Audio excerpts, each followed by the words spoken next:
Solve किए थे।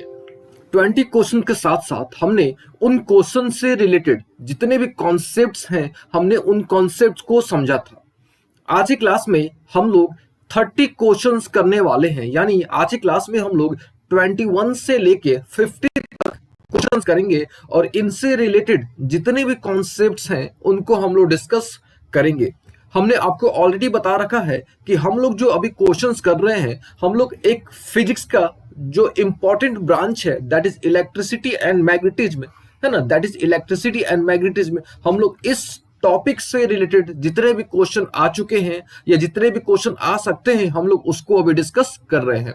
ठीक है, तो चलिए स्टार्ट करते हैं क्वेश्चन नंबर 21 से। 20 तक हमने क्वेश्चन कर रखा है, ठीक है, और आज हम लोग बात करेंगे 21 से 50 तक, यानी आज की क्लास में हम लोग टोटल 30 क्वेश्चन डिस्कस करेंगे। चलिए सबसे पहला क्वेश्चन यहां पे देखा जाए, क्या है क्वेश्चन भाई, what precautions should be taken to avoid overloading. ठीक है, what precautions should be taken to avoid overloading of domestic circuit. यानी क्वेश्चन बोल रहा है क्या कि डोमेस्टिक सर्किट में, यानी घर का जो हमारा वायरिंग होता है ना, घर का जो वायरिंग होता है उसको बोलते हैं डोमेस्टिक सर्किट। ठीक है, डोमेस्टिक सर्किट में ओवरलोडिंग से बचने के लिए या ओवरलोडिंग को अवॉइड करने के लिए हमको क्या क्या सावधानियां बरतनी चाहिए। ठीक है, तो सबसे पहले हमको समझना होगा कि भाई ये ओवरलोडिंग क्या होता है।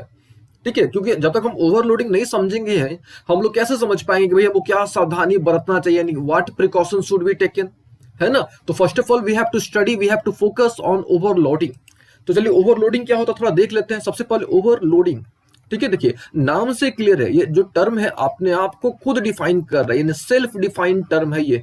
ओवरलोडिंग यानी ज्यादा लोड हो जा रहा है ना। ओवरलोडिंग यानी ज्यादा क्या हो जा रहा है, लोड हो जा रहा है। यानी मान लीजिए कि आपके पास एक सॉकेट हो गया, है ना, ये मान लीजिए कि आपका एक सॉकेट हो गया, ठीक है। अब इसी सॉकेट पर आपने बहुत सारे डिवाइसेज, है ना, यानी मेनी डिवाइसेज आपने लगा रखे हैं। एक आपके पास सॉकेट हो गया और उसी सॉकेट पर आपने बहुत सारे डिवाइसेज लगा रखे हैं।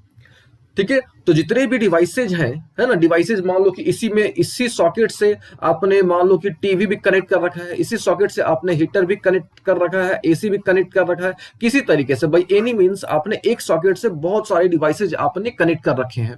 और ओके, तो जब जितने भी डिवाइसेज हैं सबको करंट चाहिए, तो सब क्या करेगा, करंट ड्रॉ करेगा। करंट क्या करेगा, यहां से करंट लेगा इस सॉकेट से। ये जो सॉकेट है आपका, इस सॉकेट से जितने भी डिवाइसेस कनेक्टेड हैं सारे करंट क्या करेंगे, सारे जो डिवाइसेज है वो करंट क्या करेंगे, ड्रॉ करेंगे, करंट उससे खींचेंगे। तो भाई ज्यादा करंट निकलेगा तो ज्यादा हीट प्रोड्यूस होगा, है ना। अगर ज्यादा करंट निकलेगा तो ऑब्वियस है कि भाई ज्यादा हीट प्रोड्यूस होगा। तो इस हीट के चलते, है ना, इस हीट के चलते इतना ज्यादा हीट प्रोड्यूस हो सकता है, इसके चलते आग लग सकती है ना, इसके चलते क्या हो सकता है, आग लग सकता है। तो ये जो कॉन्सेप्ट है, इसी कॉन्सेप्ट को हम लोग बोलते हैं ओवरलोडिंग। ठीक है, सिंपल तरीके से अगर बोला जाए कि भाई ओवरलोडिंग क्या होता है, ठीक है, तो बहुत सारे डिवाइसेज अगर एक ही सॉकेट पे बहुत सारे डिवाइसेज अगर हम लोग कनेक्ट कर देते हैं, ठीक है, बहुत सारे डिवाइसेज हम लोग एक ही सॉकेट पर हम लोग अगर क्या करते हैं, कनेक्ट कर देते हैं, ठीक है, if many devices are connected to the same socket, are connected to the, कहां पे कनेक्ट करा गया है, सेम सॉकेट पर कनेक्ट किया गया है। तो जब सेम सॉकेट पर हम लोग कनेक्ट करेंगे तो ऑब्वियस है कि भाई ज्यादा करंट निकलेगा, मोर करंट।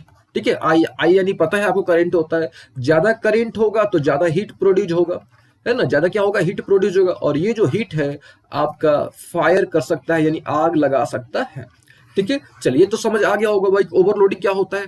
अब हमको क्या करना है, ऑप्शंस देखने हैं कि भाई ओवरलोडिंग से बचने के लिए हमको क्या क्या सावधानियां बरतनी चाहिए। सबसे पहला कॉन्सेप्ट यहाँ पे देखा जाए, ऑप्शन सॉरी बोल क्या रहा है कि fuse should be connected in series. सही बात है भाई, फ्यूज को आप कनेक्ट करो, फ्यूज रहेगा तो काफी हेल्प करेगा। ठीक है, लेकिन हमको समझना पड़ेगा कि भाई फ्यूज क्या होता है। यहाँ पे तो ऑप्शन में दिख गया आपको फ्यूज, लेकिन जब तक हम फ्यूज को नहीं समझेंगे तब तक हम लोग इस ऑप्शन को किस प्रकार से टिक करेंगे। ठीक है, चलिए तो फ्यूज क्या होता है, थोड़ा फ्यूज को समझ लेते हैं। देखिए फ्यूज क्या होता है, एक सेफ्टी डिवाइस होता है। ठीक है, फ्यूज क्या होता है, एक सेफ्टी डिवाइस होता है। ठीक है, जो इलेक्ट्रिकल एप्लियंसेस को प्रोटेक्ट करता है फ्रॉम हाई वोल्टेज। ठीक है, तो हम लोग सिंपल तरीके से बोल सकते हैं कि भाई फ्यूज क्या होता है, तो fuse is a safety device, ठीक है, दैट प्रोटेक्ट इलेक्ट्रिकल एप्लियंसेज। जितने भी आपके इलेक्ट्रिकल एप्लियंसेज होते हैं उनको प्रोटेक्ट करता है। ठीक है, याद रखिएगा फ्यूज क्या होता है। तो फ्यूज एक सेफ्टी डिवाइस होता है that protect electrical appliances from, कहां से प्रोटेक्ट करता है, हाई वोल्टेज से क्या करता है, ये प्रोटेक्ट करता है। ठीक है, तो ये होता है हमारा फ्यूज। और ओके, फ्यूज समझ आ गई बात। फ्यूज क्या होता है, फिर से एक ऐसा डिवाइस जो क्या करता है, हाई वोल्टेज से इलेक्ट्रिकल एप्लायंसेज, जितने भी इलेक्ट्रिकल एप्लायंसेज होते हैं उनको प्रोटेक्ट करता है। ठीक है, अच्छा ये क्लियर हो गया फ्यूज क्या होता है, ओवरलोडिंग क्या होता है। ठीक है, अभी देखो जो फ्यूज होता है आपका एक पतला सा इस तरह का डब्बा टाइप का होता है, ग्लास ट्यूब होता है बोल सकते हो। ठीक है, इसके अंदर एक वायर होता है आपका, ये जो वायर होता है इसको हम लोग बोलते हैं फ्यूज वायर, है ना। ये जो वायर होता है इस वायर को हम लोग क्या बोलते हैं, फ्यूज वायर। ये जो फ्यूज वायर होता है ये लीड टिन एलॉय का बना होता है। याद रखिएगा ये जो फ्यूज होता है आपका, sorry not fuse, fuse wire. ठीक है, फ्यूज को तो पूरा सेटअप को बोलेंगे फ्यूज, है ना। ये पूरा जो डब्बा हो गया ना, ग्लास जो ट्यूब हो गया, उसके अंदर जो वायर हो गया, उसको हम लोग बोलेंगे फ्यूज। लेकिन ये जो वायर हो गया, इस वायर को हम लोग क्या बोलते हैं, फ्यूज वायर। और ये जो फ्यूज वायर होता है आपका, ये लीड टिन एलॉय से बना होता है। ठीक है, लीड टिन एलॉय से बना होता है और इसका जो मेल्टिंग पॉइंट होता है, ठीक है, इसका जो मेल्टिंग पॉइंट होता है काफी लो होता है। याद रखिएगा इसका जो मेल्टिंग पॉइंट होता है काफी लो होता है। और फ्यूज को हमेशा सीरीज में कनेक्ट करा जाता है। फ्यूज को हमेशा जो होता है सीरीज में कनेक्ट करा जाता है। ठीक है, तो होता है क्या है कि मान लीजिए कोई आपके पास यहाँ पे कोई डिवाइस हो गया और यहाँ पे हमने फ्यूज लगा रखा है ना। यहाँ पे मान लो कि आपका यहाँ पे आपने फ्यूज कनेक्ट कर रखा है, ये मान लो कोई आपका डिवाइस हो गया और इस डिवाइस में आपने फ्यूज कनेक्ट कर रखा है।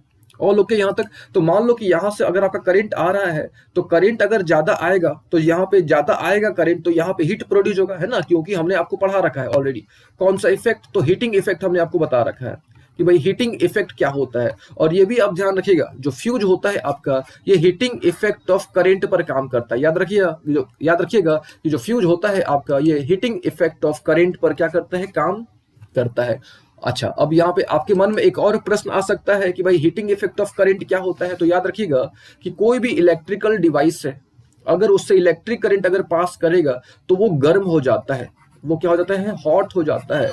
और ये जो इफेक्ट होता है, इसी इफेक्ट को हीटिंग इफेक्ट ऑफ करंट कहा जाता है। तो ये भी याद रखिएगा कि जो फ्यूज वायर होता है आपका, या फ्यूज जो होता है वो हीटिंग इफेक्ट पर काम करता है। ठीक है, फ्यूज जो होता है आपका हीटिंग इफेक्ट पर क्या करता है, काम करता है। और लोग यहाँ तक हमने आपको देखिए क्या क्या समझा दिया, हमने आपको समझाया ओवरलोडिंग समझा दिया, और हमने आपको बता दिया फ्यूज के बारे में थोड़ा बहुत कि भाई फ्यूज क्या होता है, किसी से बना होता है। तो मान लीजिए कि आपका ये हो गया, फ्यूज हो गया, है ना, फ्यूज हो गया आपका। और ये मान लीजिए कोई डिवाइस हो गया और इस डिवाइस में आपका फ्यूज वायर कनेक्टेड है। तो अगर ज्यादा वोल्टेज, ज्यादा इधर से करंट आएगा, है ना, ज्यादा करंट आएगा, अगर मोर करंट होगा तो ऑब्वियस है कि भाई हीट भी ज्यादा होगा। तो हीट ज्यादा होगा तो ये क्या करेगा, मेल्ट कर जाएगा। यहीं पे ये जो वायर है ना, ये तुरंत क्या कर जाएगा, मेल्ट कर जाएगा। कि जब यही वायर मेल्ट कर गया तो कनेक्शन ही टूट गया भाई। ये इसके जो करंट आ रहा था और ये जो एप्लायंस था, इसके बीच का कनेक्शन क्या हो गया, ब्रेक कर गया। तो जब कनेक्शन ही ब्रेक कर गया तो भाई आपका ये जो डिवाइस है वो तो बच गया कि नहीं बच गया, है कि नहीं। तो ये काम होता है फ्यूज का। तो हमेशा फ्यूज लगा के रखना चाहिए। तो पहला कॉन्सेप्ट यानी पहला जो ऑप्शन एकदम सही है भाई कि फ्यूज होना चाहिए सर्किट में, यानी पहला ऑप्शन आपका सही है। सेकंड क्या बोल रहा है कि too many appliances should not be connected in single circuit, भाई एकदम सही बात है। क्योंकि अगर ज्यादा एप्लायंसेस कनेक्ट करेंगे, है ना, ज्यादा एप्लायंस कनेक्ट करेंगे तो ज्यादा करंट ड्रॉ करेगा, ज्यादा करंट तो ज्यादा हीट, ये भी एकदम सही बात है। थर्ड देखा जाए कि जो faulty appliances should not be connected in series, यानी जो डिवाइस खराब हो चुके हैं उनको कनेक्ट नहीं करना चाहिए, ये भी सही बात है। ठीक है, क्योंकि अगर आप खराब डिवाइस को, यानी जो फॉल्टी डिवाइसेज हैं, अगर आप उनको कनेक्ट करोगे, है ना, उनको अगर आप कनेक्ट करते हो तो शॉर्ट सर्किट होने के चांसेस बढ़ जाते हैं। जो शॉर्ट सर्किट होने के जो चांसेस हो जाते हैं काफी बढ़ जाते हैं। ठीक है, और शॉर्ट सर्किट से क्या हो सकता है, आग लग सकता है। तो इसको भी कनेक्ट नहीं करना चाहिए। यानी तीनों सही है, यानी यहाँ पे जो चौथा ऑप्शन होगा कभी ऑल ऑप्शंस आर करेक्ट। तो यानी इसका जो आंसर होगा, यानी ये जो क्वेश्चन है, जो क्वेश्चन पूछ रहा था कि भाई क्या क्या प्रिकॉशंस लेने चाहिए, ध्यान रखने चाहिए कब हम लोग, जब हम लोग ओवरलोडिंग से बचने के लिए, ओवरलोडिंग से बचने के लिए हमको क्या क्या प्रिकॉशंस मेंटेन करना चाहिए, ये प्रिकॉशंस प्रिकॉशंस लेने चाहिए, आप ऐसे बोल सकते हो, है ना। चलिए ये तो हो गई बात, प्रिकॉशंस लेने चाहिए किसको, अवॉइड करने के लिए, ओवरलोडिंग को अवॉइड करने के लिए। तो सबसे पहला कॉन्सेप्ट, फ्यूज लगा के रखो आप, ज्यादा डिवाइस आप कनेक्ट नहीं करो, और फॉल्टी डिवाइस है उसको आप कनेक्ट नहीं करो। चलिए, उम्मीद है आपको समझ आ गया होगा। चलिए नेक्स्ट क्वेश्चन देखा जाए, यानी क्वेश्चन नंबर 22। यहाँ पे बोल रहा है क्या कि रजिस्टर, दो रजिस्टर है। रजिस्टर क्या होता है तो हमने आपको बता रखा है, याद रखिएगा। रजिस्टर क्या होता है, एक ऐसा मटेरियल जिसका रेजिस्टेंस काफी हाई होता है, ठीक है, ऐसा मटेरियल जिसका रेजिस्टेंस काफी हाई होता है उसको बोलते हैं रजिस्टर। तो यहाँ पे रजिस्टर है, उसको किस में कनेक्ट करा गया है, पैरेलल में कनेक्ट करा गया है, ठीक है भाई। तो मान लेते हैं कि हमारे पास एक ये रजिस्टर हो गया R1 हो गया, और यहाँ पे एक रजिस्टर हो गया, ये हो गया हमारा R2। हमारे पास दो रजिस्टर्स हो गए, और दोनों को हमने कैसे कनेक्ट कर दिया, पैरेलल में कनेक्ट कर दिया। देखिए, पैरेलल का मतलब ही हमने आपको बता रखा था कि अगर एक से अधिक रास्ता होगा, देखो मान लो कि A पॉइंट हो गया, दूसरा पॉइंट हो गया B। अब यहां से आपको A से B तक पहुंचना है, तो भाई एक ये भी रास्ता है और एक ये भी रास्ता है। तो एक से अधिक अगर रास्ता होगा तो क्या होता है, पैरेलल, ठीक है। और पैरेलल के लिए हमने आपको फॉर्मूला बता रखा था कि 1/r इक्वल टू क्या होता है, 1/r1 प्लस 1/r2। अच्छा, सीरीज में क्या होता है तो हमने आपको बता रखा था कि भाई अगर एक रास्ता होगा, अगर वन वे होगा तो होता है सीरीज, यानी यहां से यहां तक पहुंचने के लिए अगर केवल एक रास्ता है तो उसको हम क्या बोलेंगे, सीरीज बोलेंगे। और सीरीज में क्या होता है, याद रखिए, करंट सेम होता है हमेशा के लिए। सीरीज में क्या होता है, करंट सेम होता है, जबकि पैरेलल में V सेम होता है, यानी पोटेंशियल डिफरेंस सेम होता है। पोटेंशियल डिफरेंस क्या होता है हमने आपको बता रखा है ऑलरेडी, ठीक है। तो यहाँ पे क्वेश्चन क्या बोल रहा है कि अगर दो रजिस्टर को हम लोग क्या करते हैं, पैरेलल में कनेक्ट करते हैं, दो रजिस्टर को हम लोग क्या करते हैं, पैरेलल में कनेक्ट करते हैं, तो क्या सेम होगा। तो याद रखिएगा, पोटेंशियल डिफरेंस सेम होगा। अगर मान लो यहाँ पे पैरेलल ना देखे, अगर सीरीज दिया रहता तो अब यहाँ पे करंट सेम होता।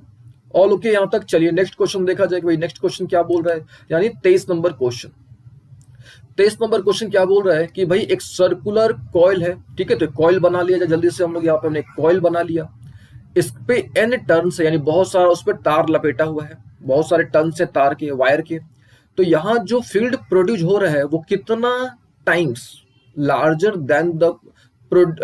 Then produce by a coil of single turns, ठीक है। समझिएगा ध्यान से, हमने पता है ऑलरेडी एक कॉन्सेप्ट के बारे में, that is magnetic effect of current के बारे में हमने आपको बताया था, ठीक है। मैग्नेटिक इफेक्ट ऑफ करंट के बारे में हमने आपको बताया था कि भाई कोई भी वायर है, उससे आप इलेक्ट्रिक करंट पास कराओ तो वहां पे क्या होगा, मैग्नेटिक फील्ड आपका जनरेट होगा, है ना। वहां पे जो है आपका क्या जनरेट होगा, मैग्नेटिक फील्ड वहां पे आपका ऑब्वियसली जनरेट होगा। जितना ज्यादा वायर होगा उतना ज्यादा मैग्नेटिक फील्ड क्या होगा, आपका जनरेट होगा, है ना। जितना ज्यादा वायर होगा उतना ज्यादा क्या होगा, मैग्नेटिक फील्ड क्या होगा, आपका जनरेट होगा। यानी आप बोल सकते हो कि अगर एक टर्न है, ठीक है, तो बी मैग्नेटिक फील्ड प्रोड्यूस होगा। अगर बहुत सारा तार आप लपेट दिए तो जितना तार लपेटोगे आप, जितना तार आप नॉट लपेटोगे, यहाँ पे वर्ड गलत हम लोग यूज कर रहे हैं, इंसुलेट करेंगे हम लोग, ठीक है, तो उतना टाइम्स आपका मैग्नेटिक फील्ड बढ़ जाता है, यानी n टाइम्स b हो जाता है। याद रखिएगा, जो मैग्नेटिक फील्ड है आपका वो n टाइम्स हो जाता है, यानी यहाँ पे आंसर क्या होगा, n होगा, ठीक है।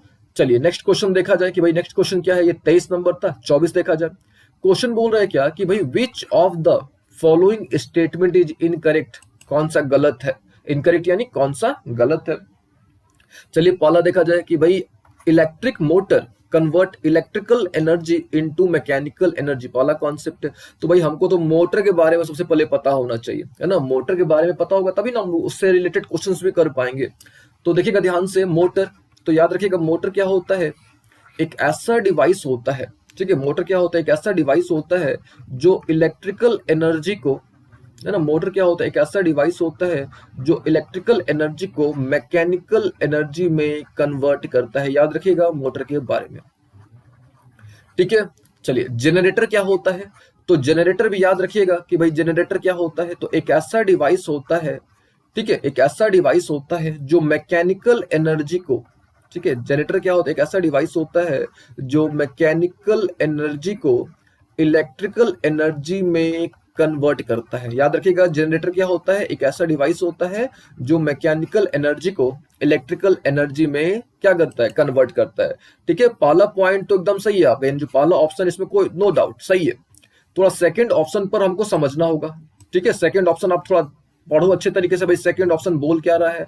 तो सेकंड ऑप्शन बोल रहा है क्या कि an electric generator works on the principle of EMI। भाई हमने जनरेटर तो समझ लिया कि भाई क्या होता है, एक ऐसा डिवाइस जो कन्वर्ट करता है मैकेनिकल एनर्जी को इलेक्ट्रिकल एनर्जी में कन्वर्ट करता है, ठीक है। लेकिन क्या जनरेटर इलेक्ट्रोमैग्नेटिक इंडक्शन पर काम करता है, तो यस सही बात है, लेकिन हमको ये कॉन्सेप्ट को समझना पड़ेगा कि भाई ये क्या होता क्या है।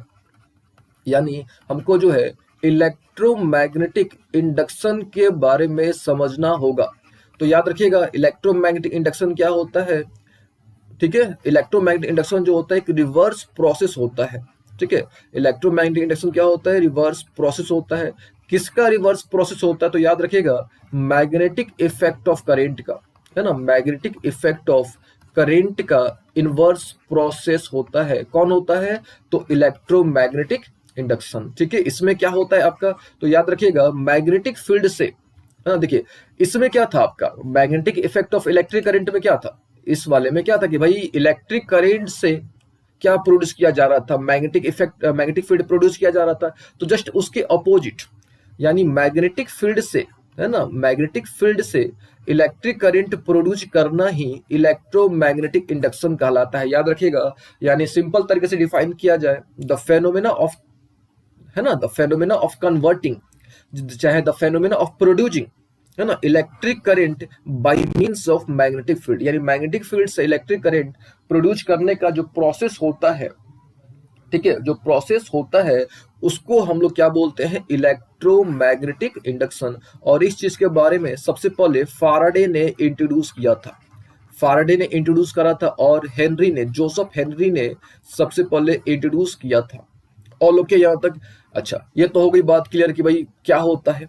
अच्छा, क्वेश्चन क्या था कि भाई क्या मोटर जो है वो इलेक्ट्रोमैग्नेटिक इंडक्शन पर, सॉरी नॉट मोटर, जनरेटर जो है क्या वो इलेक्ट्रोमैग्नेटिक इंडक्शन पर काम करता है कि नहीं करता, तो यस करता है। याद रखिएगा जो जनरेटर होता है वो इलेक्ट्रोमैग्नेटिक इंडक्शन पर काम करता है। ठीक है, ये तो हमने आपको बता दिया, लेकिन कैसे वो समझिएगा। तो होता है क्या जनरेटर में कि एक आपके पास यहाँ पे दो मैग्नेट होते हैं और बीच में आपका कॉइल होता है, बीच में होता है आपका कॉइल। तो हम लोग क्या करते हैं, यहाँ पे कुछ फंसा के हम लोग क्या करते हैं, कॉइल को, ये जो कॉइल है इसको हम लोग क्या कराते हैं, रोटेट कराते हैं। ठीक है, तो जैसे हम लोग कॉइल को रोटेट कराते हैं, ठीक है, तो इस कॉइल में करेंट आ जाता है ना, इस कॉइल में क्या आ जाता है, करेंट आ जाता है। तो ये जो कॉइल रोटेट किया जा रहा है ये कहाँ पे किया जा रहा है, ये मैग्नेट के बीच में, है ना, मैग्नेट के क्या है, बीच में। यानी यहाँ पे ऑलरेडी मैग्नेटिक फील्ड है, और हमने आपको बता रखा है कि मैग्नेटिक फील्ड का डायरेक्शन किससे होता है, नॉर्थ टू साउथ होता है। तो यहाँ पे क्या हो रहा है, कॉइल रोटेट कर रहा है, तो कॉइल रोटेट कर रहा है तो उसमें, यानी जो कॉइल है इसमें, कॉइल में क्या आ जा रहा है, करंट आ जा रहा है। ठीक है, तो ये जो करंट होता है इस करंट को बोलते हैं इंड्यूस करंट। याद रखिएगा इंड्यूस करंट क्या होता है। ठीक है, तो मैग्नेटिक फील्ड को, मैग्नेटिक फील्ड से, ठीक है, जो करंट उत्पन्न होता है उसको बोलते हैं इंड्यूस करंट। ठीक है, और इसका डायरेक्शन अगर आपको प्राप्त करना है तो इसका डायरेक्शन हम लोग फ्लेमिंग राइट हैंड रूल से कैलकुलेट कर सकते हैं। ठीक है, याद रखिएगा इंड्यूस करंट का जो डायरेक्शन है हम लोग फ्लेमिंग राइट हैंड रूल से हम लोग इसको कैलकुलेट कर सकते हैं। तो ये भी जो ऑप्शन आपका एकदम सही है कि भाई जो जनरेटर होता है वो ईएमआई पर काम करता है, यानी इलेक्ट्रोमैग्नेटिक इंडक्शन पर काम करता है। ठीक है, देखिए अगर आपको ईएमआई नहीं समझ आया तो हमने इस पर एक ऑलरेडी एक डेडिकेटेड लेक्चर दे रखा है। ठीक है, तो आप एक बार उसको चेक कर लोगे। ठीक है, चलिए ये तो दो ऑप्शन सही है भाई, थर्ड ऑप्शन देख लिया जाए। हमको क्या चूज करना है, गलत चूज करना है, यानी हमको चूज करना है कि भाई कौन सा ऑप्शन इसमें से इनकरेक्ट है। ठीक है, दो तो करेक्ट हो गए, ये भी सही है और ये भी सही है। थर्ड देख लिया जाए, बोल क्या रहा है कि the magnetic field at the centre of long circular current carrying current will be parallel to straight line. ठीक है, विल बी पैरेलल टू क्या चीज, स्ट्रेट लाइन। यानी यहाँ पे समझिएगा क्या बोल रहा है कि एक लॉन्ग सर्कुलर कॉइल है, तो हम लोग क्या करते हैं, एक लॉन्ग सर्कुलर कॉइल हम लोग ड्रॉ कर देते हैं। ठीक है, क्या कह रहा है कि सेंटर में, यानी सेंटर यानी अंदर में, तो एक कॉन्सेप्ट आप हमेशा याद रखिएगा। ठीक है, एक कॉन्सेप्ट आपको याद रखना है क्या, कि जो मैग्नेटिक फील्ड होता है ना, मैग्नेटिक फील्ड जो होता है ये अंदर में यानी इन साइड में हमेशा पैरेलल होता है, यानी कांस्टेंट होता है, यानी यूनिफॉर्म होता है। याद रखिएगा फिर से एक बार, जो मैग्नेटिक फील्ड होते हैं, ठीक है, जो क्या होते हैं आपके मैग्नेटिक फील्ड होते हैं वो अंदर में, ठीक है, मैग्नेटिक फील्ड यानी बी मान लो यहाँ पे। ठीक है, तो मैग्नेटिक फील्ड अगर अंदर की बात होगी यानी इनसाइड की बात होगी तो समझ लो कि भाई वो पैरेलल ही होगा। ठीक है, वो क्या होगा, पैरेलल होगा, स्ट्रेट लाइन होगा।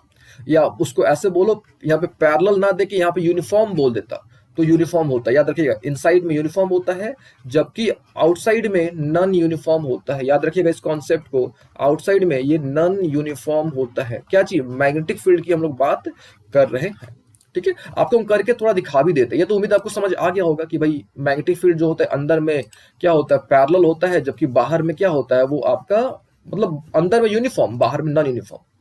देखिए मान लीजिए कि हमने यहाँ पे एक मैग्नेट ड्रॉ कर लिया, ये नॉर्थ पोल हो गया, ये साउथ पोल हो गया, तो देखो अंदर में एकदम इस प्रकार से होगा, पैरेलल होगा, लेकिन बाहर में देखो ये नॉन यूनिफॉर्म इस प्रकार से आएगा, नॉर्थ से जाएगा साउथ पर, ये इस प्रकार से आता है। ठीक है, तो ये ध्यान रखिएगा, बाहर नॉन यूनिफॉर्म, अंदर में यूनिफॉर्म। चलिए नेक्स्ट क्वेश्चन देखा जाए। अच्छा, ये इसका आंसर क्या होगा वो देख लो थोड़ा भाई, यानी ये तीनों सही है, तो पूछ रहा था भाई कौन सा गलत है, तो ऑब्वियस है कि भाई यही गलत होगा ना।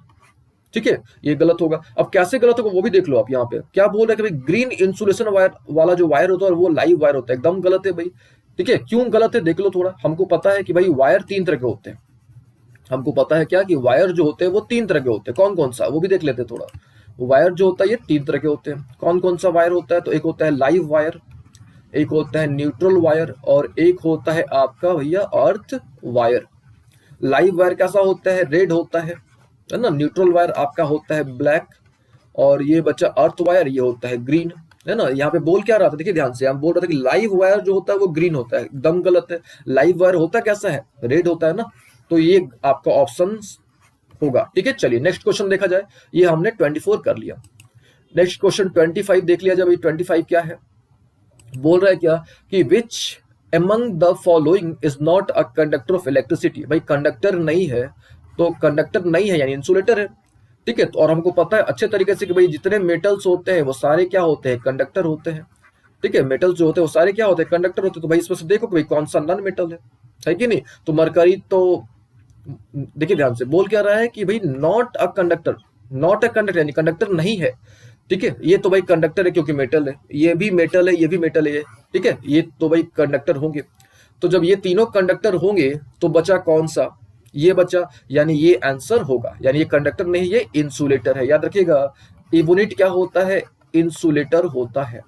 चलिए ये तो हमने समझा दिया कि भाई इबोनिट इंसुलेटर होता है। ठीक है, आंसर भी क्लियर हो गया, भाई आंसर होगा। लेकिन अगर ये प्रश्न आ जाए कि भाई इबोनिट होता क्या है, ये भी अगर आपसे प्रश्न पूछा जा सकता है कि भाई इबोनिट क्या होता है। ठीक है, और ये रेलवे ग्रुप डी में पूछा भी गया है कि भाई इबोनिट क्या होता है। तो याद रखिएगा, इबोनिट एक तो क्लियर हो गया कि भाई इंसुलेटर होता है। ठीक है, लेकिन आपको बताना है कि भाई इबोनिट क्या होता है, एक रबर होता है। ठीक है, इबोनिट क्या होता है, रबर होता है। ऐसे समझो आप इसको, मान लो कि आपके पास कोई नेचुरल रबर है ना, नेचुरल आपके पास क्या है, रबर है, और नेचुरल रबर को आपने क्या कर दिया, वल्कनाइज कर दिया, है ना। नेचुरल रबर को आपने वल्कनाइज कर दिया यानी सॉलिडिफाई कर दिया। तो नेचुरल रबर को सॉलिडिफाई करने पर जो हमको सब्सटेंस मिलता है, जो मटेरियल हमको मिलता है, उसको बोलते हैं इबोनिट। ठीक है, चलिए नेक्स्ट क्वेश्चन देख लिया जाए, यानी इसका आंसर क्या होगा, इबोनिट। चलिए 25 क्वेश्चन हमने कर लिया, 26 देखा जाए। भाई क्वेश्चन नंबर 26 क्या है, चलिए क्वेश्चन पढ़िए पहले। क्या बोल रहा है कि when the direction of motion of coil is perpendicular, ये ध्यान दीजिएगा, परपेंडिकुलर वाला कॉन्सेप्ट। ठीक है, तो when the direction of coil is perpendicular, यानी जो डायरेक्शन ऑफ मोशन है वो परपेंडिकुलर है। ठीक है, डायरेक्शन ऑफ मोशन क्या है, वो परपेंडिकुलर है, तो इंड्यूस्ड करंट की वैल्यू क्या होगी। ठीक है, तो समझते हैं आपको। देखिए हमने आपको ऑलरेडी बता रखा है मैग्नेटिक फोर्स के बारे में। तो मैग्नेटिक फोर्स जो होता है ये मैक्सिमम तभी होता है, यानी जब थीटा कितना हो आपका 90 डिग्री हो, यानी जब भी 90 डिग्री की बात आ जाए ना, तो समझ लो कि मैक्सिमम होगा आपका, क्या होगा, मैक्सिमम मैग्नेटिक फोर्स होगा। मैग्नेटिक फोर्स का फॉर्मूला भी हमने आपको बता रखा है, क्या होता है, F equal to B Q B sine theta. और भाई साइन थीटा यानी साइन 90 यानी बी क्यू बी होता है, याद रखिएगा, यानी 90 डिग्री पर। तो यहाँ पे ऑलरेडी बोल दिया कि भाई परपेंडिकुलर है, जो डायरेक्शन ऑफ मोशन है वो क्या है, परपेंडिकुलर है। किसके परपेंडिकुलर है, फील्ड के परपेंडिकुलर है। तो ऑब्वियस है कि जो करंट होगा वो क्या होगा, मैक्सिमम होगा। जहां भी परपेंडिकुलर आपको दिख जाएगा, सिंपल सी बात है, जहां भी आपको परपेंडिकुलर दिख जाए तो समझ लो कि वो मैक्सिमम ही होगा। ठीक है, क्यों, क्योंकि मैक्सिमम फोर्स एग्जर्ट होता है कितने डिग्री पर, 90 डिग्री पर। ठीक है, यही कारण है ना, यही कारण है कि आपने फ्लेमिंग लेफ्ट हैंड रूल पढ़ा होगा, फ्लेमिंग राइट हैंड रूल पढ़ा होगा, तो उसमें कहा गया है कि भाई आपने तीनों उंगलियों को राइट एंगल पर एडजस्ट करना है। ठीक है, तीनों उंगलियों को राइट एंगल पर क्या करना होता है, एडजस्ट करना होता है। क्यों, क्योंकि राइट एंगल पर ही यानी 90 डिग्री पर ही सबसे अधिक फोर्स एग्जर्ट होता है। चलिए नेक्स्ट क्वेश्चन देखा जाए कि भाई नेक्स्ट क्वेश्चन क्या है, यानी क्वेश्चन नंबर 27। ठीक है, अच्छा क्वेश्चन है, अच्छा कॉन्सेप्ट भी इससे निकल के आएगा। ठीक है, देखिए क्या है, बोल रहा है क्या कि which of the following property of a proton can not change while it moves freely in magnetic field. तो भाई सबसे पहले तो हमको समझना पड़ेगा कि भाई मैग्नेटिक फील्ड क्या होता है। और उसके बाद हमको समझना पड़ेगा कि कोई भी पार्टिकल, वो चाहे इलेक्ट्रॉन, प्रोटॉन, कोई भी पार्टिकल हो, अगर वो इंटर करता है ना, अगर वो इंटर करता है मैग्नेटिक फील्ड में, अगर इंटर करता है तो उसके साथ उसमें क्या क्या चेंजेज आएंगे। ठीक है, तो याद रखिएगा कि मैग्नेटिक फील्ड, सबसे पहले मैग्नेटिक फील्ड क्या होता है ये थोड़ा देख लेते हैं। मैग्नेटिक फील्ड क्या होता है, तो याद रखिएगा कि भाई एक वायर हो गया, इससे करंट पास कराएंगे, इसके आसपास एक फील्ड जनरेट हो जाएगा और इस फील्ड को क्या बोलते हैं, मैग्नेटिक फील्ड बोलते हैं। ठीक है, अच्छा, तो मैग्नेटिक फील्ड में अगर कोई भी पार्टिकल इंटर कर जाता है, तो मान लो कि यहाँ पे प्रोटॉन का बात करा गया, तो भाई प्रोटॉन ही मान लिया जाए। तो मान लो कि प्रोटॉन आपका इंटर कर गया, कहाँ पे इंटर कर गया, मैग्नेटिक फील्ड में इंटर कर गया। तो प्रोटॉन जो है ना आपका, वो घूमना स्टार्ट कर देगा, यानी प्रोटॉन सर्कुलर मोशन करना स्टार्ट कर देगा। याद रखिएगा कि मैग्नेटिक फील्ड में अगर कोई भी पार्टिकल, कोई भी चार्ज पार्टिकल अगर इंटर करता है, तो वो घूमना स्टार्ट कर देगा, यानी वो गोल गोल गोल गोल चक्कर मारना स्टार्ट कर देगा। ठीक है, क्यों स्टार्ट कर देगा, क्योंकि उस पर सेंट्रीपिटल फोर्स लगता है ना, सेंट्रीपिटल फोर्स के चलते वो गोल गोल चक्कर मारना शुरू कर देगा। अब ये भी प्रश्न आ सकता है कि भाई सेंट्रीपिटल फोर्स क्यों लगता है। ठीक है, सेंट्रीपिटल फोर्स क्यों लगता है, तो बिकॉज ऑफ मैग्नेटिक फोर्स, है ना। तो ये भी ध्यान रखिएगा कि भाई मैग्नेटिक फील्ड में अगर कोई भी पार्टिकल इंटर करता है, तो वो गोल गोल घूमना स्टार्ट कर देता है। ठीक है, तो गोल गोल घूमना स्टार्ट करेगा, है कि नहीं, तो ऑब्वियसली भाई उसका वेलोसिटी चेंज हो रहा है। ठीक है, लेकिन क्वेश्चन में क्या बोल रहा है कि भाई कौन सा चेंज नहीं हो रहा है, तो ऑब्वियस है कि भाई जो उसका स्पीड है वो चेंज नहीं हो रहा है, यानी इसका आंसर क्या होगा, स्पीड होगा, क्योंकि वेलोसिटी भी चेंज करेगा। जब वेलोसिटी चेंज करेगा तो मोमेंटम भी चेंज करेगा। क्यों चेंज करेगा वो भी देख लो आप थोड़ा। मोमेंटम क्या होता है, मास इनटू वेलोसिटी होता है। तो जब भाई ये चेंज करेगा तो ऑब्वियस है कि भाई आपका क्या चेंज करेगा, मोमेंटम चेंज करेगा, यानी क्लियर कट आंसर क्या होगा, स्पीड होगा। अच्छा, ध्यान दीजिएगा, हो सकता है कि यहाँ पे आपको electric field, sorry magnetic field ना दे के यहाँ से आपसे पूछ दे कि भाई इलेक्ट्रिक फील्ड अगर होगा तब क्या होता। यहाँ तो ठीक है स्पीड होगा, लेकिन यहाँ पे क्वेश्चन में रिप्लेस कर दे, यानी मैग्नेटिक फील्ड को रिप्लेस कर दे इलेक्ट्रिक फील्ड से, तब आप क्या करोगे। तो सबसे पहले आपको पता होना चाहिए कि भाई इलेक्ट्रिक फील्ड क्या होता है। तो हमने आपको बता रखा है कि चार्ज हो गया, इसके आसपास का जो फील्ड हो गया उसको बोलेंगे इलेक्ट्रिक फील्ड। ठीक है, तो याद रखिएगा एक कॉन्सेप्ट कि इलेक्ट्रिक फील्ड में अगर कोई चार्ज पार्टिकल इंटर करता है, इलेक्ट्रिक फील्ड में अगर कोई चार्ज पार्टिकल इंटर करता है तो उसका स्पीड बढ़ जाता है। ठीक है, याद रखिएगा उसका जो स्पीड है वो स्पीड इंक्रीज कर जाता है।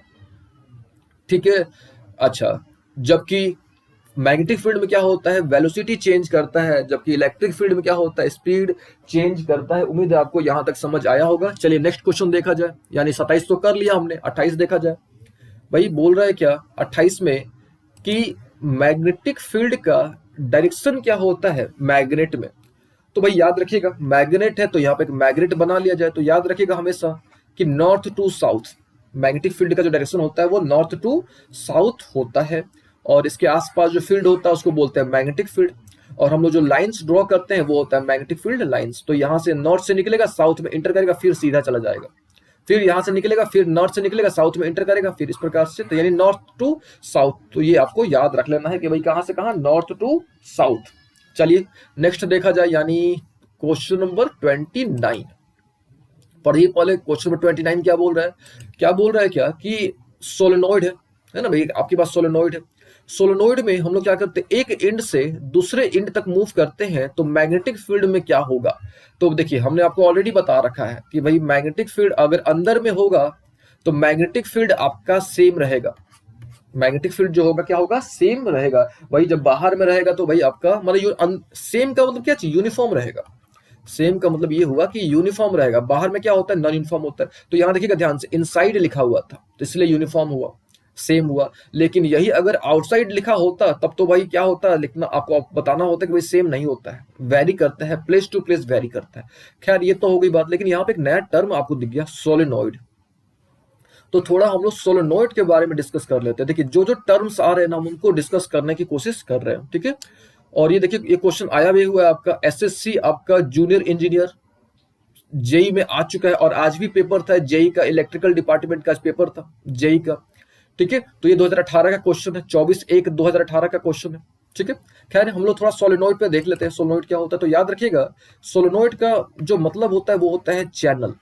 ठीक है, सोलेनॉइड एक ग्रीक वर्ड है और इसका मतलब होता है चैनल। सोलेनॉइड क्या होता है, एक लॉन्ग कॉइल होता है। ठीक है, लॉन्ग कॉइल होता है कॉपर वायर का। Solenoid is a long coil of copper, यहाँ पे कॉपर वायर नहीं बोलो, यहाँ पे सॉफ्ट आयरन कोर बोलो आप, long coil of soft iron core. ठीक है, एक मान लो कि यहाँ पे एक सॉफ्ट आयरन कोर हो गया। आप यहाँ पे सिंपल एक कांटी ले लो, लोहा की कांटी, ठीक है, लोहा का आयरन नेल ले लो आप, और उसके ऊपर आप क्या कर दो, तांबा का तार यानी कॉपर वायर लपेट दो, इंसुलेट कर दो, और इसको क्या करो, बैटरी से कनेक्ट कर दो। तो ये जो पूरा सिस्टम है ये किसकी तरह बिहेव करने लगेगा, मैग्नेट की तरह बिहेव करने लगेगा। और ये जो पूरा सिस्टम है, इसी सिस्टम को क्या बोलेंगे, सोलेनॉइड बोलेंगे। सिंपल सा है। फिर से एक बार, सोलेनॉइड क्या होता है, तो solenoid is a long coil, एक कॉइल होता है। किसका कॉइल होता है, सॉफ्ट आयरन का कॉइल होता है, जिसके ऊपर हम लोग क्या करते हैं, कॉपर वायर, तांबा का तार हम लोग लपेट देते हैं, और उसको हम लोग क्या करते हैं, बैटरी से कनेक्ट कर देते हैं। तो जैसे हम लोग बैटरी से कनेक्ट करेंगे, वो किसकी तरह बिहेव करना स्टार्ट कर देगा, वो जो है आपका मैग्नेट की तरह बिहेव करना स्टार्ट कर देगा। यानी उसके आसपास क्या जनरेट हो जाएगा, उसके आसपास मैग्नेटिक फील्ड क्या होगा, जनरेट हो जाएगा। यहाँ पे हमने क्या कर लिया, एक सॉफ्ट आयरन कोर ले लिया, इसके ऊपर भाई तांबा का तार यानी कॉपर वायर लपेट दिया, और उसको हमने बैटरी से कनेक्ट कर दिया, है कि नहीं। चलिए, तो ये क्या हो गया, सोलेनॉइड हो गया। ऑल ओके, यहाँ तक सोलेनॉइड हमने समझ लिया। अच्छा, एक बात और ध्यान दीजिएगा, यहाँ से क्वेश्चन पूछे जाते हैं, पूछे गए हैं ये भी, देखो ध्यान से। सॉफ्ट आयरन कोर अगर आप लेते हो यहाँ पे, यानी जिस पर आप तार लपेटे हो, अगर वो आयरन कोर है, यानी वो आपका सॉफ्ट आयरन कोर है, ठीक है। अच्छा, तो आपका एक सिंपल मैग्नेट बनेगा, ठीक है, सिंपल आपका एक मैग्नेट बनेगा। बोलो कि भाई एक सिंपल आपका इलेक्ट्रोमैग्नेट बनेगा, ठीक है। लेकिन अगर आप इस सॉफ्ट आयरन को हटा के अगर आप स्टील पर वायर लपेटते हो, स्टील यानी अगर स्टील वहां पे रख दिया जाए, तो वो एक परमानेंट मैग्नेट बन जाता है। याद रखिएगा इस कॉन्सेप्ट को। बोलेगा क्वेश्चन आपसे, या क्वेश्चन आपसे इस तरह का मिल सकता है, एंड क्वेश्चन आया भी हुआ है कि भाई क्या होगा अगर हम सॉफ्ट आयरन कोर को रिप्लेस करके स्टील, सॉफ्ट आयरन कोर को अगर हम लोग स्टील से रिप्लेस कर देंगे तो क्या होगा। तो याद रखिएगा, जो आपका पूरा सिस्टम है वो परमानेंट मैग्नेट में कन्वर्ट हो जाएगा।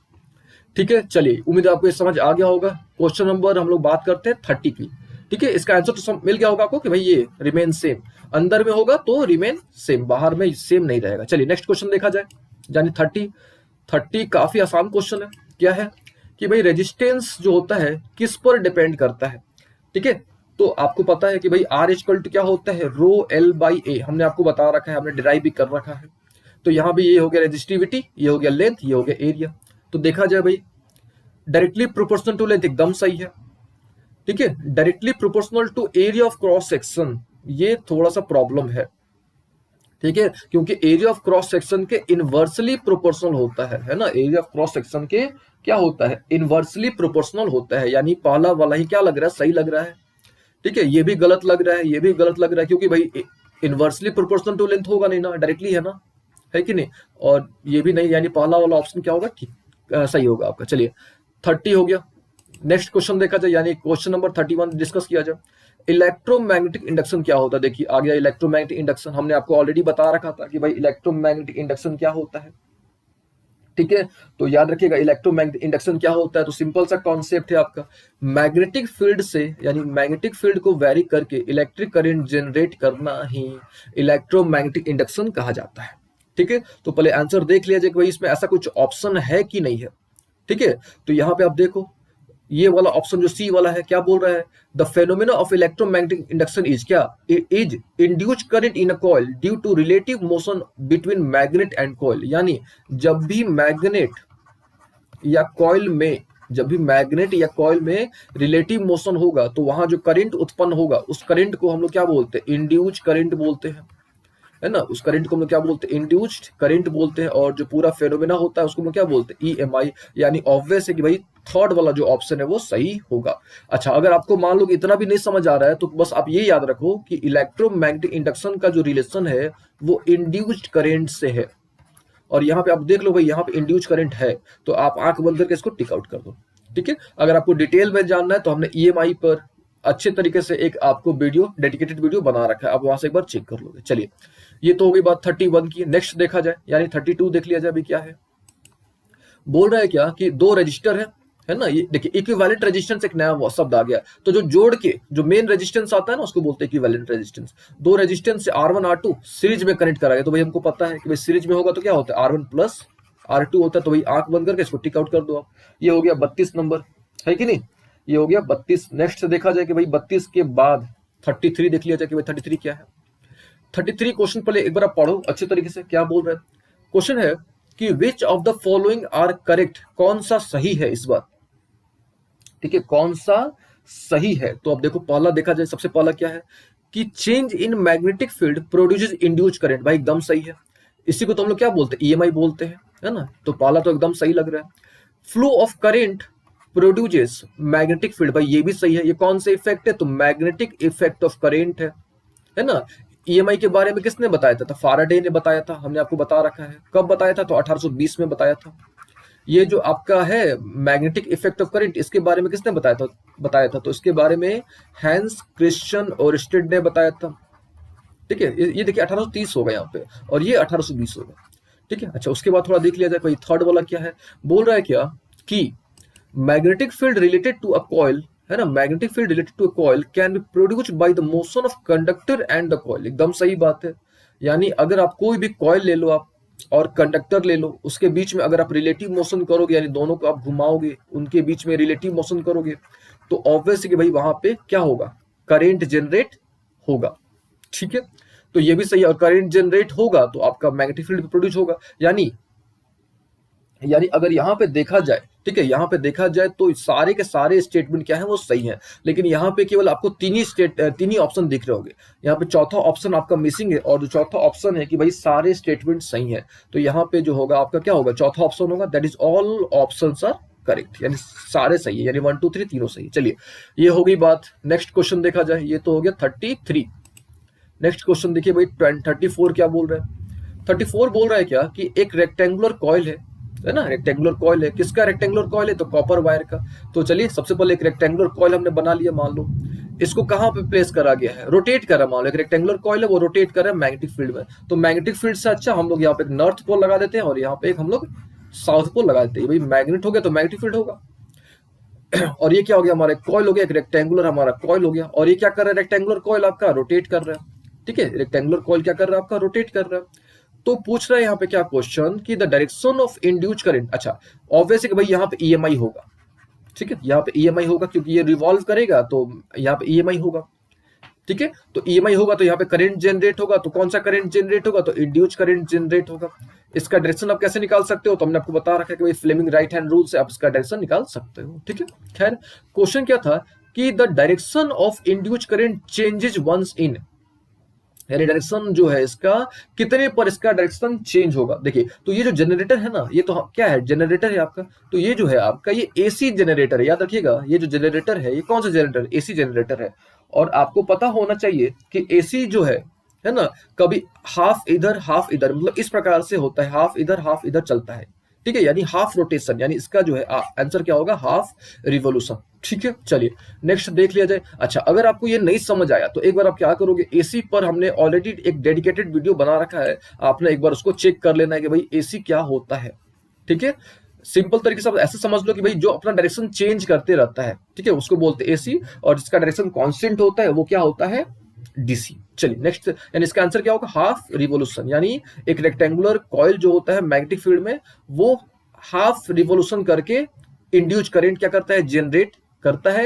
या आप ऐसे बोलो कि जो उसका जो डायरेक्शन होता है इंड्यूस करंट का, वो हाफ रिवोल्यूशन पर क्या करता है, चेंज करता है। ठीक है, चलिए नेक्स्ट, यानी 35 नंबर देख लिया जाए। 35 क्या बोल रहा है भाई कि कौन सा स्टेटमेंट जो वो सही है, ट्रू कौन सा है। तो सबसे पहला भाई देख लिया जाए कि भाई क्या बोल रहा है कि फ्यूज जो है वो सीरीज में कनेक्टेड होना चाहिए। भाई तो एकदम सही बात है, हमने आपको बता भी रखा है कि जो फ्यूज होना चाहिए वो आपका सीरीज में ही कनेक्ट होना चाहिए। ठीक है, ये हमने आपको बता रखा है कि भाई फ्यूज आपका सीरीज में ही कनेक्ट होना चाहिए।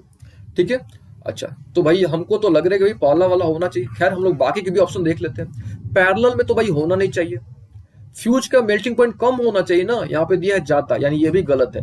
कम होगा तभी ना वो ज्यादा करंट जाएगा तो आपका फ्यूज वायर पिघल जाएगा। अब फ्यूज वायर पिघल जाएगा तो आपका जो डिवाइस है वो आपका बच जाएगा। अब मान लो कि यहाँ पे ऐसा तार लगा दिया, ऐसा वायर लगा दिया जिसका मेल्टिंग पॉइंट ही काफी हाई है, तो यहाँ से करंट जाएगा इसको पिघलाने में ही 2 दिन लग जाएगा। तब तक भाई आपका जितना डिवाइस है वो सब खत्म हो जाएगा। ठीक है, तो पहला वाला होगा इसका आंसर। चलिए ये तो हो गई बात कौन सा 35। नेक्स्ट देखा जाए, यानी 36 क्या बोल रहा है कि which of the following effect resistance of the wire. तो कुछ नहीं करना आपको, रेजिस्टेंस का फॉर्मूला याद रख लो, आर इक्वल टू क्या होता है, रो एल बाई ए। तो भाई रेजिस्टिविटी है, सही है, लेंथ ऑफ वायर है, सही है, एरिया ऑफ क्रॉस सेक्शन ये भी सही लग रहा है, यानी ऑल ऑप्शंस आर करेक्ट, यानी 36 जो होगा इसका क्या होगा, all options are what, correct. चलिए 36 हो गया, नेक्स्ट देखा जाए यानी 37 देख लिया जाए क्या है। 37 क्या है, एक पॉजिटिव चार्ज पार्टिकल है, उसको फेंका गया है वेस्ट की तरफ फेंका गया है, तो सबसे पहले इधर ईस्ट, इधर वेस्ट, इधर नॉर्थ, इधर क्या चीज, साउथ हो गया। तो भाई किधर की तरफ फेंका गया है, उसको वेस्ट की तरफ फेंका गया है, तो भाई वेस्ट मान लो कि यहां से उधर वेस्ट की तरफ फेंक दिया, कोई दिक्कत नहीं, फेंक दो आप उसको। उसके बाद ठीक है, वेस्ट की तरफ जब फेंका गया है तो वो किधर की तरफ डिफ्लेक्ट हो गया, वो नॉर्थ की तरफ डिफ्लेक्ट हो गया है। तो भाई नॉर्थ किधर है आपका, ऊपर है ना, तो मान लो कि ऊपर की तरफ डिफ्लेक्ट कर गया, नॉर्थ की तरफ डिफ्लेक्ट कर गया है। और लोग के यहां तक नॉर्थ की तरफ क्या कर गया है, डिफ्लेक्ट कर गया है। तो पूछा जा रहा है कि भाई मैग्नेटिक फील्ड का डायरेक्शन क्या है, ठीक है, तो क्लियर कट है यहाँ पे, है ना, यह जो होगा आपका मैग्नेटिक फील्ड का डायरेक्शन जब ऊपर की तरफ गया है तो ऊपर ही होगा, यानी आंसर क्या होगा, अपवर्ड। याद रखिएगा इसका आंसर क्या होगा, अपवर्ड। चलिए नेक्स्ट देख लीजिए, यानी 38 क्या बोल रहा है कि भाई यहाँ पे कि whenever टू और मोर सेल्स, अब यहाँ पे एक बात आ रही है, सेल क्या होता है, सबसे पहले सेल थोड़ा समझ लेते हैं, फिर आगे हम लोग क्वेश्चन को पढ़ेंगे। तो सेल याद रखिएगा एक ऐसा डिवाइस होता है, ठीक है, सेल क्या होता है, एक ऐसा डिवाइस होता है जो केमिकल एनर्जी को, ठीक है, सेल एक ऐसा डिवाइस होता है जो केमिकल एनर्जी को इलेक्ट्रिकल एनर्जी में कन्वर्ट करता है, उसको बोलते हैं सेल। ठीक है, फिर से एक बार, सेल क्या होता है, एक ऐसा डिवाइस होता है जो क्या करता है, केमिकल एनर्जी को इलेक्ट्रिकल एनर्जी में कन्वर्ट करता है। और ओके यहाँ तक। अच्छा, अब बहुत सारा सेल को आप पिला दोगे तो भाई वो क्या हो जाता है, बैटरी हो जाता है, ये भी आपको पता होना चाहिए, है ना। जब बहुत सारे सेल को आप क्या करोगे, मिला दोगे तो क्या बन जाता है, बैटरी। तो देखो ये सिंबल होता है सेल का, ये होता है पॉजिटिव टर्मिनल, ये होता है निगेटिव टर्मिनल। ठीक है, तो हम क्या करते हैं, बहुत सारे सेल को मिला देते हैं, ये देखो हमने सेल को मिला दिया, है कि नहीं, तो ये क्या बन गया, आपका बैटरी बन गया। तो आप ऐसे भी समझ सकते हो कि सेल को हम लोग दो तरीके से कनेक्ट करते हैं, याद रखिएगा सेल को हम लोग दो तरीके से कनेक्ट कर सकते हैं, एक होता है सीरीज में और एक होता है किस में, पैरेलल में। ठीक है, सीरीज में और किस में, पैरेलल में। खैर क्वेश्चन देखा जाए थोड़ा, क्वेश्चन क्या बोल रहा है कि अगर दो या दो से अधिक सेल को कनेक्ट करा गया, लेकिन कैसे कनेक्ट किया, अपोजिट टर्मिनल से कनेक्ट करा गया, यानी भाई एक प्लस वाला और एक माइनस वाला, है ना, प्लस वाला और माइनस वाला। तो भाई जब प्लस माइनस की बात आ रही है ऑब्वियसली क्या होगा, बैटरी होगा, यानी इसका आंसर क्या होगा, बैटरी। चलिए नेक्स्ट क्वेश्चन यानी 39 देख लिया जाए। 39 क्या है, तो 39 काफी आसान है, पढ़ो एक बार।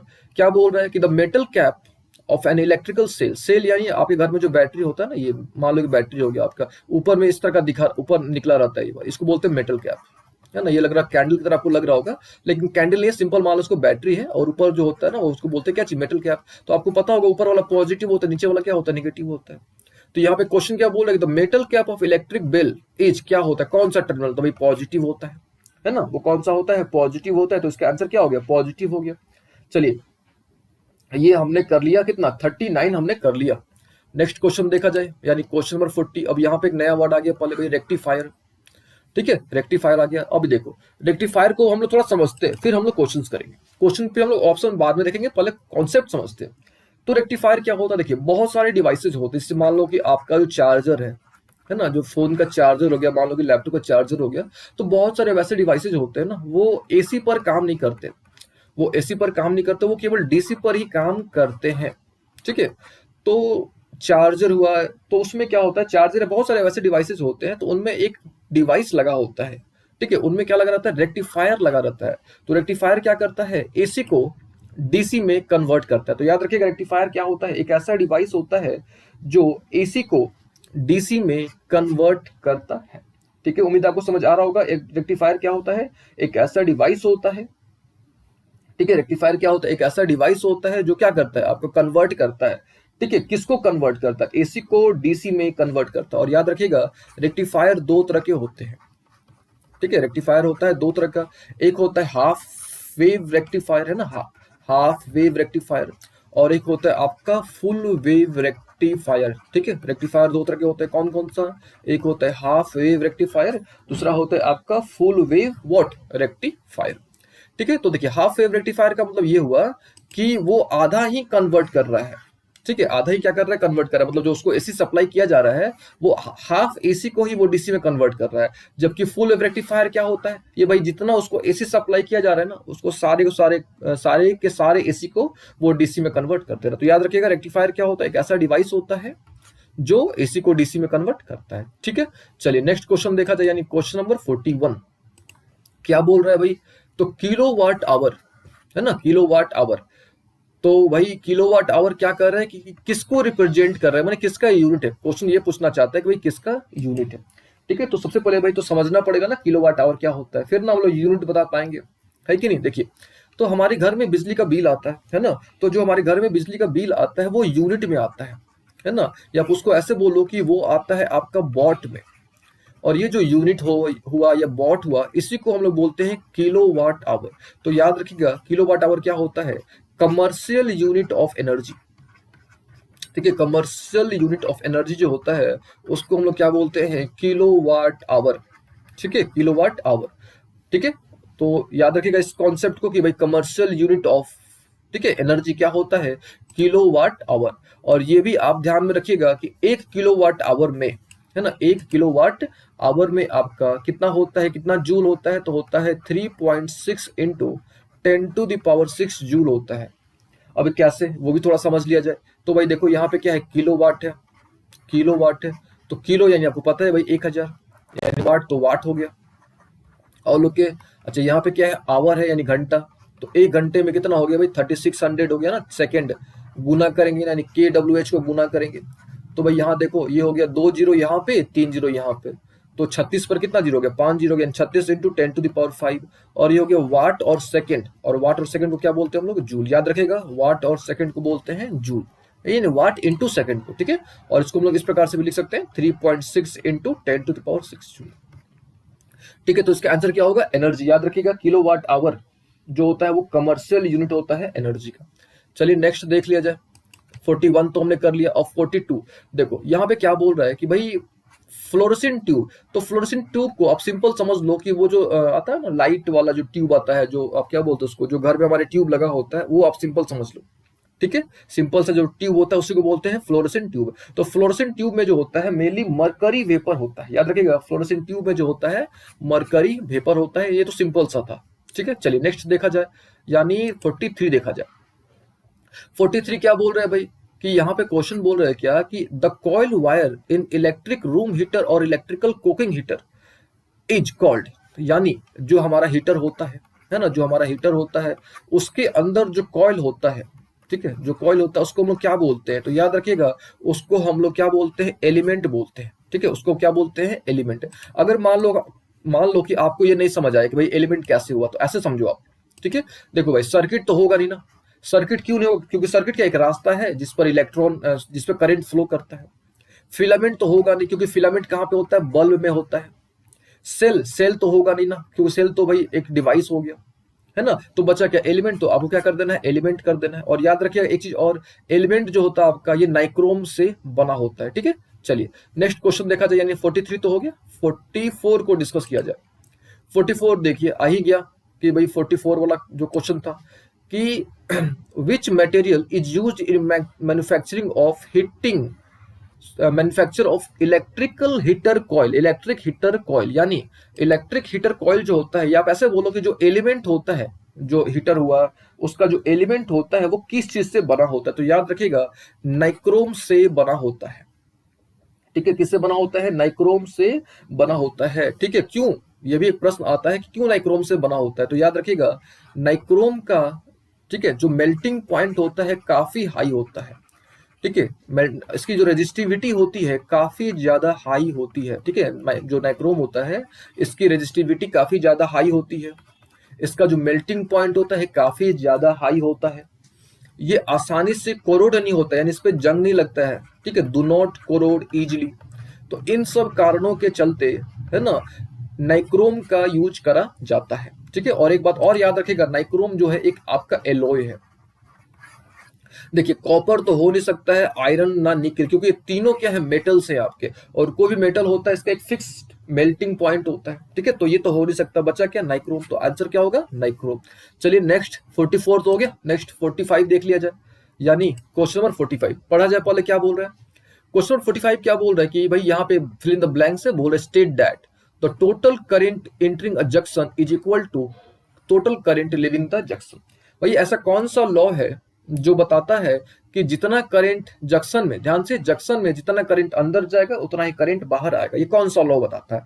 ठीक है, तो भाई सबसे पहले हमको समझना पड़ेगा जंक्शन क्या होता है ना, उसके बाद ही ना हम लोग लॉ को डिस्कस करेंगे। जंक्शन, तो याद रखिएगा जंक्शन कि एक ऐसा पॉइंट जहां से एक से अधिक रास्ते निकलते हो उसको बोलते हैं जंक्शन। यानी ये क्या हो गया आपका जंक्शन। ऑल ओके, जंक्शन यानी फिर से एक बार, एक ऐसा पॉइंट जहां से एक से अधिक रास्ते निकलते हैं उसको बोलते हैं जंक्शन।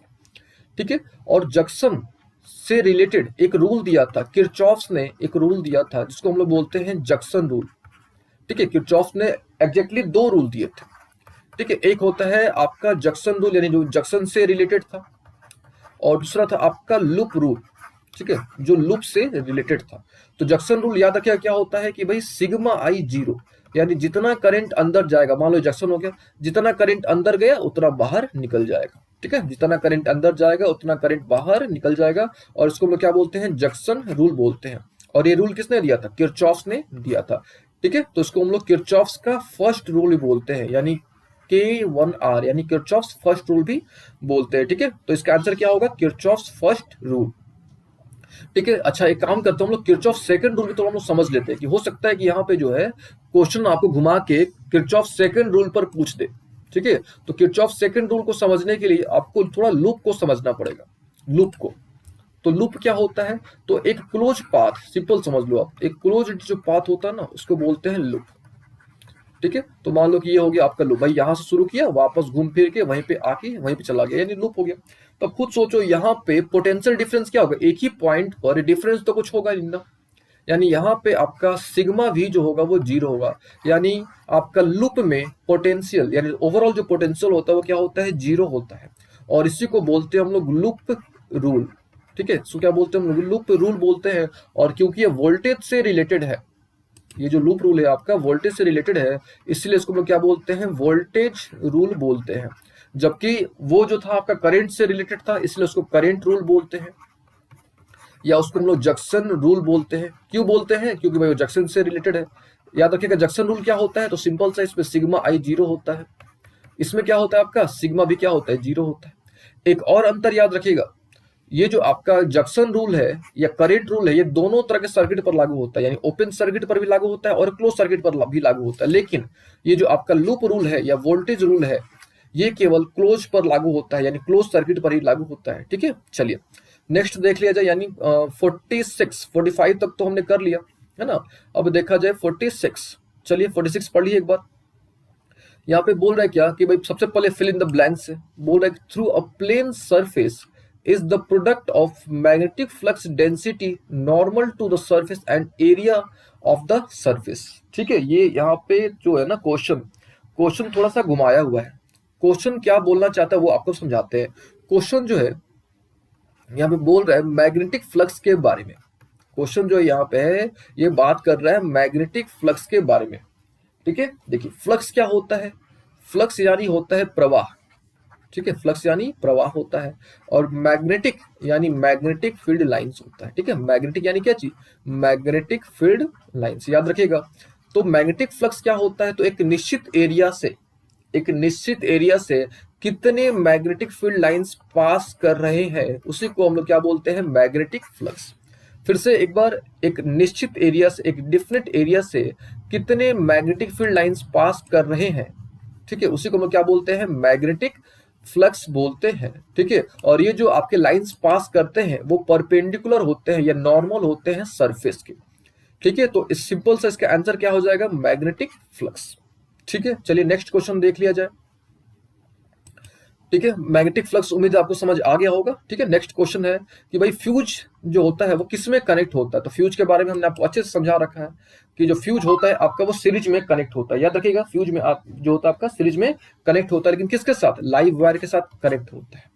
ठीक है, चलिए नेक्स्ट यानी 48 देखा जाए। 48 क्या है कि भाई electromagnet is constructed which of the following, यानी सोलेनोइड वाली बात अगर आपको ध्यान होगा तो आप बता सकते हो इसका आंसर। ठीक है, अगर आपको सोलेनोइड वाला कॉन्सेप्ट याद है तो सोलेनोइड में क्या था कि भाई सॉफ्ट आयरन कोर के ऊपर हम लोग लपेट रहे थे, कॉपर वायर को इंसुलेट कर रहे थे। लेकिन अगर यहाँ पे इलेक्ट्रोमैग्नेट ना देके अगर मान लो कि यहाँ पे परमानेंट मैग्नेट दे देता, तब आप क्या करते? तब आपको स्टील को टिक करना होता। लेकिन यहाँ पे इलेक्ट्रोमैग्नेट है, that is why soft iron core. चलिए 48 हो गया। नेक्स्ट 49 देख लिया जाए। 49 क्या है? तो 49 क्वेश्चन बोल रहा है क्या कि which one among the following component cannot be developed within an integrated circuit। यानी इंटीग्रेटेड सर्किट है ना, यानी आईसी की बात हो रही है। इंटीग्रेटेड सर्किट यानी आईसी की बात हो रही है, और आईसी यानी आप समझ लो कि भाई ये बात हो रही है इलेक्ट्रॉनिक्स की बात हो रही है। इलेक्ट्रॉनिक्स यानी यहां बात हो रही है सेमी कंडक्टर की बात हो रही है। आ रही बात समझ में, सेमी कंडक्टर। तो अब सोचो ध्यान से कि इंटीग्रेटेड सर्किट में आप ऐसे समझो, आपने फोन या टीवी कोई भी खोल के अगर देखा होगा तो आपको वहां पे आपको एक सर्किट दिखाई देता होगा। तो वो जो सर्किट होता है उसी को हम क्या बोलते हैं? Integrated circuit. तो इंटीग्रेटेड सर्किट में आप सब कुछ लगा सकते हो, सब कुछ उसमें आप डेवलप कर सकते हो, लेकिन ट्रांसफार्मर जो है वो आप डेवलप नहीं कर सकते। यानी इस क्वेश्चन का आंसर क्या होगा आपका? ट्रांसफार्मर। याद रखिएगा, ठीक है, ट्रांसफार्मर। अच्छा, अगर मान लो यहाँ पे ट्रांसफार्मर ना देता तो अगर यहाँ पे इंडक्टर भी होता तब भी आप इंडक्टर को टिक कर देते। यानी इंडक्टर या ट्रांसफार्मर ये दो ऐसे डिवाइसेज होते हैं, ठीक है, जिनको हम लोग जो है आईसी में यानी इंटीग्रेटेड सर्किट में, ठीक है, इंटीग्रेटेड सर्किट में डेवलप मतलब उसके विद इन इंटीग्रेटेड सर्किट हम लोग डेवलप नहीं कर सकते हैं। ठीक है, चलिए उम्मीद आपको ये समझ आ गया होगा। नेक्स्ट क्वेश्चन देखा जाए, यानी क्वेश्चन नंबर 50 क्या बोल रहा है? काफी आसान है। 50 नंबर क्या बोल रहा है भाई कि कौन सा गुड कंडक्टर है। ठीक है, तो हमको पता है ऑलरेडी कि भाई ग्रेफाइट जो होता है वो गुड कंडक्टर होता है। ठीक है, देखिए इस क्वेश्चन के माध्यम से आपको आपका जो है ये आईक्यू, आपका जो है ये नॉलेज चेक करने की कोशिश की गई है कि आप बताओ कि कार्बन जो है ना, कार्बन के कितने एलोट्रॉप्स होते हैं। तो आप याद रखिएगा कार्बन के 3 एलोट्रॉप्स होते हैं। ठीक है, एक होता है ग्रेफाइट आपका, एक होता है ग्रेफाइट और एक होता है डायमंड, है ना, एक होता है डायमंड और तीसरा होता है बकमिंस्टर फ्लोरेंस। याद रखिएगा कार्बन के 3 एलोट्रॉप्स होते हैं। ठीक है, एक होता है आपका ग्रेफाइट, डायमंड और एक होता है Buckminster Florence.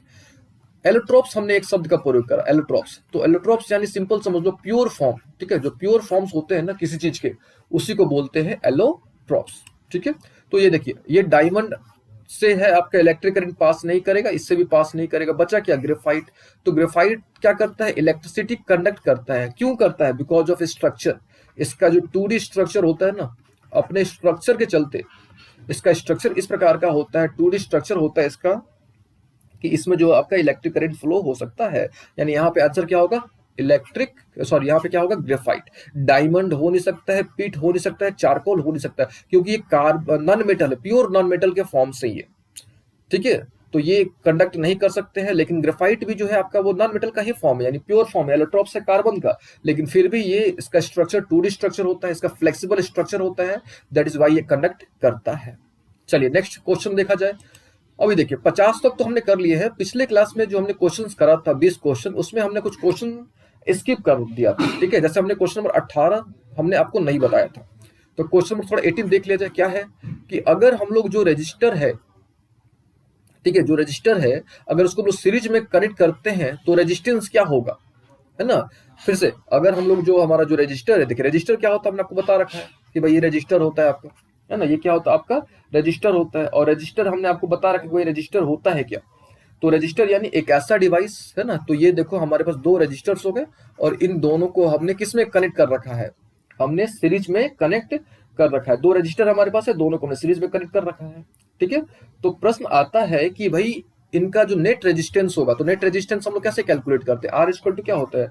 R1 plus R2 होता है ना, जो नेट होता है क्या होता है? R1 plus R2। तो ऑब्वियस है कि आपका जो नेट रेजिस्टेंस है वो क्या हो जाएगा? बढ़ जाएगा, यानी इसका आंसर क्या होगा? इंक्रीज कर जाएगा। याद रखिएगा क्या होगा आपका? इंक्रीज कर जाएगा।